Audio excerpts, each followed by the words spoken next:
ભરૂચ જિલ્લાના ગંધાર ગામે બિલિયા માતાજીના મંદિરે શ્રાવણ સુદ 14ની ઉજવણી કરાઈ। સવારથી જ માતાજીના મંદિરે પૂજન અર્ચન, શાંતિ યજ્ઞ, મહાઆરતી સહિત વિવિધ કાર્યક્રમો કરવામાં આવ્યા હતા। આ પ્રસંગે માતાજીના મંદિરે વિવિધ ફૂલોથી માતાજીના મંદિરને સજાવટ કરવામાં આવી। લાઇટિંગથી, ડેકોરેશનથી પણ માતાજીના મંદિરને સુંદર રીતે સજાવટ કરવામાં આવી હતી।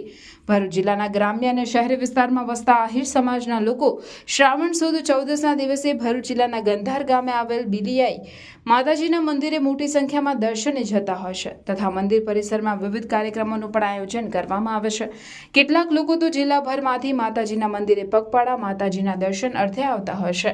ત્યારે સાંજે માતાજીના મંદિરે પૂજન અર્ચન અને માતાજીનું જાગરણ, ભજન, સત્સંગ, કીર્તન સહિતના કાર્યક્રમો યોજાય છે, જેમાં ખૂબ જ મોટી સંખ્યામાં આહિર સમાજના ભાઈઓ બહેનો જોડાય છે। ગંધારના ભાઠાની બિલિયાઈ મિલાણી માતાજી આવેલા છે, ત્યાં સમગ્ર આહિર સમાજ ભેગા થઈ અને 14નું આયોજન કરવામાં આવેલ છે। 14ના દિવસે સમગ્ર લોકો ભેગા થઈ અને માતાજીને અર્ચના પૂજન કરવામાં આવે છે। રાત્રિનું માતાજીનું જાગરણ કરવામાં આવે છે અને સાંજના સમયે મહાપ્રસાદીનું આયોજન કરવામાં આવેલ છે અને બહારના તમામ આજુબાજુના ગામડાઓમાંથી તમામ પબ્લિકના માણસો આવે છે અને ભરૂચ જિલ્લા, નવસારી જિલ્લો, બારડોલી જિલ્લો ત્યાંથી પણ ઘણા લોકો દર્શનાર્થે આવી પડે છે।